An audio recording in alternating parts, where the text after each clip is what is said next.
Again उन student से कहूँगा कि जिनके पास रैंक बहुत अच्छे है प्लीज़ काउंसलिंग बहुत अच्छे से कीजिएगा, क्योंकि एक बार जो आपने लिस्ट भर के लॉक कर दी उसके बाद आप दोबारा उसे एडिट नहीं कर सकते हैं 5 के 5 राउंड में।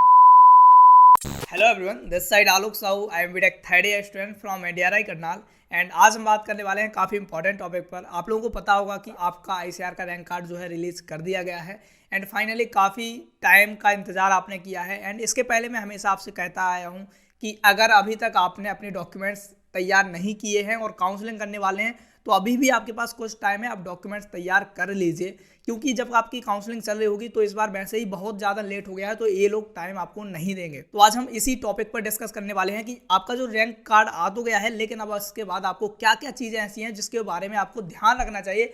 अगर आपने ध्यान नहीं रखा तो कहीं ना कहीं आपको प्रॉब्लम क्रिएट हो सकती है। तो अब बात आती है कि आपको कौन कौन सी चीज़ें ध्यान रखनी चाहिए। तो सबसे पहला टॉपिक तो यही आता है कि आपको अपने डॉक्यूमेंट्स कंप्लीट रखने हैं।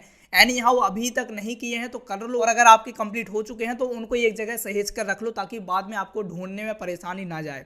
डॉक्यूमेंट्स कौन कौन से लगने हैं हमने अपने टेलीग्राम चैनल पर पूरी पीडीएफ शेयर की हुई है। अगर आप टेलीग्राम चैनल पर नहीं है तो वहाँ ज़रूर ज्वाइन हो जाइएगा, क्योंकि आईसीआर 2022 की काउंसलिंग के जितने भी अपडेट्स आएंगे सबसे पहले आपको हमारे टेलीग्राम चैनल पर मिल रहे होंगे।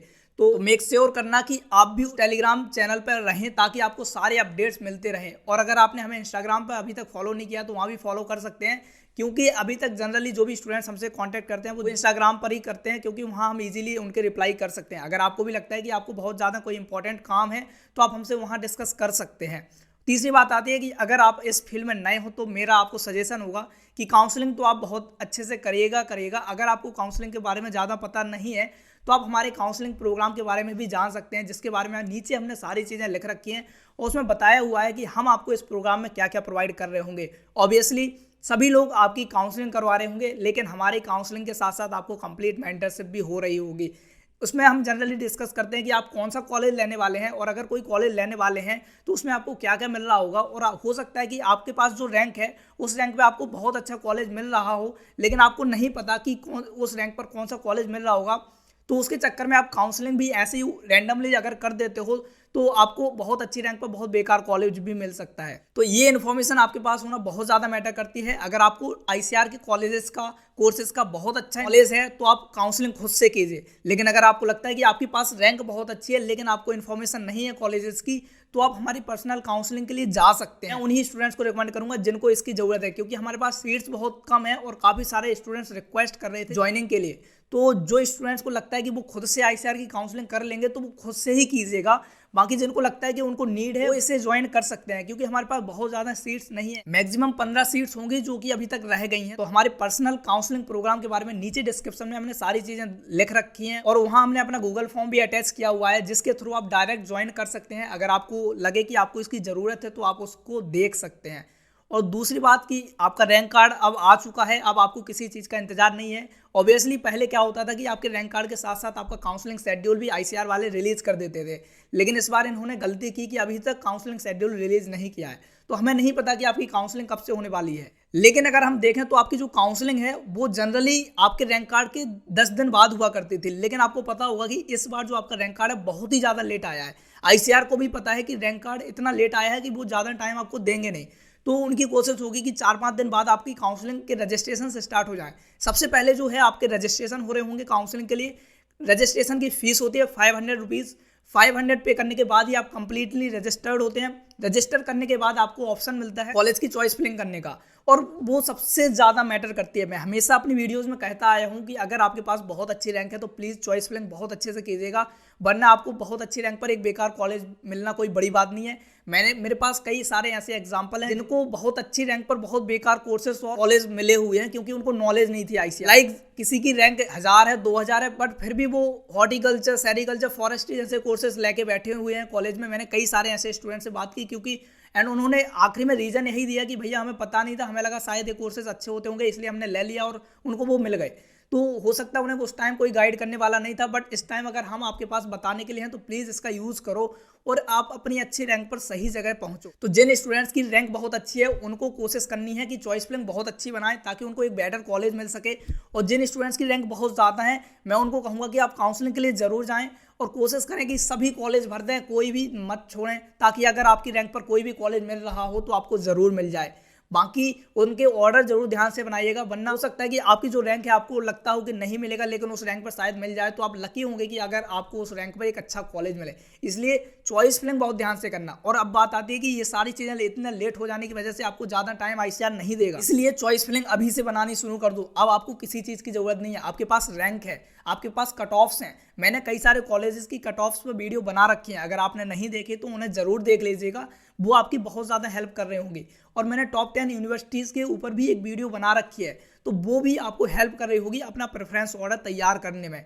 तो अभी से शुरू कर दो आप प्रेफरेंस ऑर्डर बनाना। और अगर आपको लगता है कि हमारी नीड है आपको, तो हमारे प्रोग्राम को भी आप देख सकते हैं। उसमें हम जूम सेशंस लेकर ऑनलाइन और कहें तो लाइव काउंसलिंग करवा रहे होंगे स्टूडेंट्स की। उसमें हमारे सारे स्टूडेंट्स हमारे साथ होंगे और हम डिस्कस कर रहे होंगे कि कैसे चॉइस फिलिंग बननी है, कैसे क्या करने हैं, कैसे कॉलेज भरने हैं। हर स्टूडेंट्स के हिसाब से उसकी चॉइस फिलिंग की जाएगी। तो काफ़ी इंपॉर्टेंट हो सकता है ये सेशंस हमारा प्रोग्राम। अगर आपको लगता है तो इसको देख सकते हैं एक बार। एंड मैं अगेन उन स्टूडेंट्स से कहूँगा कि जिनके पास रैंक बहुत अच्छे, प्लीज़ काउंसलिंग बहुत अच्छे से कीजिएगा, क्योंकि एक बार जो आपने लिस्ट भर के लॉक कर दी, उसके बाद आप दोबारा उसे एडिट नहीं कर सकते हैं 5 के 5 राउंड में।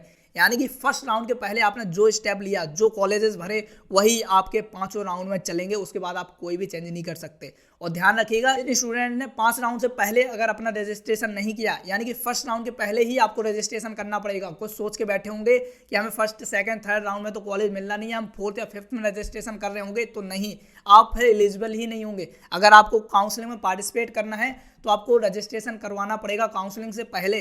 तो जितने भी लोग काउंसलिंग में पार्टिसिपेट करना चाह रहे हैं वो ध्यान रखेंगे, जैसे ही रजिस्ट्रेशन डेट आती है आपको सबसे पहले अपना रजिस्ट्रेशन करना अनिवार्य है, कंपलसरी है। अगर आपने रजिस्ट्रेशन नहीं किया तो आप एलिजिबल नहीं रहेंगे 5 राउंड तक। दूसरी बात कि अगर आपने रजिस्ट्रेशन बाय चांस मिस्टेक से नहीं कर पाया तो आप डायरेक्टली मूवअप राउंड में पहुंच जाते हैं। मूवअप राउंड में ही आप एलिजिबल हो रहे होते हैं, और मूवअप राउंड में कोई गारंटी नहीं है कि किस कॉलेज में सीट्स बचेंगी, किस में नहीं बचेंगी। इसलिए कोशिश करो कि मूवअप राउंड का ज़्यादा उम्मीदें मत रखो, उससे पहले ही सारी चीज़ें क्लियर हो जाएं तो ज़्यादा बेटर है। इस बार सुनने में आ रहा है कि 5 राउंड ये लोग करवा रहे हैं। अगर 5 राउंड होता है तो बहुत अच्छी बात है, काफ़ी सारे स्टूडेंट्स को फायदा हो रहा होगा, क्योंकि सीट्स खाली होंगी। और इस बार सीट्स शायद 5 राउंड की वजह से कम खाली रहे, आगे जो खाली सीट जाती थी वो इस बार भर सकें। तो ये भी काफ़ी अच्छी चीज़ हो रही है इस बार। और धीरे धीरे करके हम आपके सारी चीज़ें डिस्कस कर रहे होंगे इस चैनल पर काउंसलिंग से रिलेटेड। आईसीआर अभी हमारा मेन टॉपिक होगा, हम आईसीआर के बारे में ही डिस्कस कर रहे होंगे।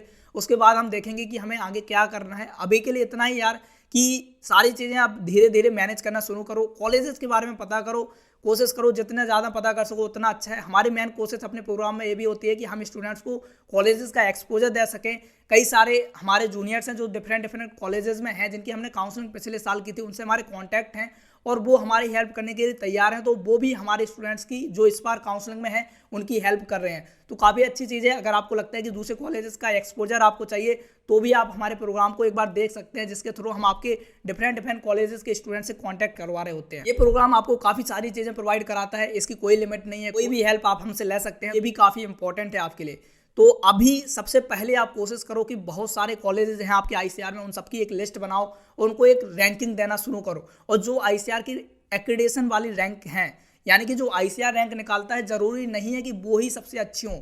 उन रैंकिंग के अलावा भी सारे ऐसे बहुत अच्छे कॉलेजेस हैं जिनको 20, 25, 30 रैंक दी गई है, बल्कि उनको अगर रैंक करें तो वो टॉप 10 में भी आ सकते हैं। तो ये भी बहुत मैटर करता है कि आपको पता हो कि कौन सा कॉलेज कहाँ रैंक करना चाहिए। और यही मेनली हम अपने प्रोग्राम में भी करते हैं कि हमारे पास जो कि रैंकिंग्स होती हैं यूनिवर्सिटीज़ को, उनको हम सफल करते हैं एक ऐसे रैंकिंग पर से एक बेस्ट प्रेफरेंस ऑर्डर तैयार हो सके। हम कहते हैं कि आप रैंकिंग को मैटर करो, बट रैंकिंग हमेशा सिर्फ मैटर नहीं करती, उसके अलावा भी बहुत सारी चीज़ें होती हैं जिनको हमें मैटर करना पड़ता है, और उसको ध्यान में रखकर हम चॉइस फिलिंग की लिस्ट बनाते हैं। अगर आपको हमारे प्रोग्राम में ज्वाइन नहीं करना है और सिर्फ चॉइस फिलिंग की लिस्ट चाहिए तो भी उसके लिए हमारे प्रोग्राम है। तो गूगल फॉर्म नीचे हमने दिया हुआ है, उसमें जाकर एक बार देख लीजिएगा। आपको काफ़ी सारे अलग अलग सेपरेटेड प्रोग्राम मिल रहे होंगे। ओनली जूम सेशंस के लिए आपको प्रोग्राम मिल जाएंगे, ओनली चॉइस फिलिंग लिस्ट के लिए आपको प्रोग्राम मिल जाएंगे। चॉइस फिलिंग और जूम सेशन दोनों के भी प्रोग्राम आपको उसमें मिल रहे होंगे। तो एक बार आप उसको खोलकर जरूर देखिएगा, हो सकता है वो आपके लिए बहुत ज़्यादा हेल्पफुल हो सकता है।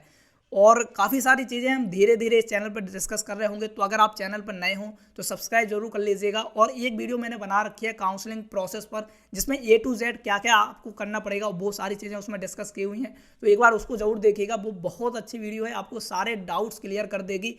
और बाकी अगर आपको कोई डाउट होता है तो नीचे कमेंट सेक्शन हमेशा आपके लिए खुला हुआ है, जाकर आप कमेंट कर सकते हैं। अगर यहाँ आपको रिप्लाई नहीं मिलता बाय चांस तो आप मुझे इंस्टाग्राम पर DM ज़रूर कीजिएगा, वहाँ आपको गारंटेड रिप्लाई मिलेगा, भले ही थोड़ा टाइम लगे लेकिन रिप्लाई ज़रूर मिलेगा। एंड अभी के लिए इतना ही यार, बाकी चैनल पर नए हो तो सब्सक्राइब जरूर कीजिएगा और वीडियो अगर इन्फॉर्मेटिव लगे तो लाइक ज़रूर कर दीजिएगा। बाकी मिल रहे होंगे हम अगली वीडियो में, जिसमें हम काफ़ी सारी चर्चाएं कर रहे होंगे। अभी के लिए इतना ही, बाकी चलते हैं, बाय, टेक केयर।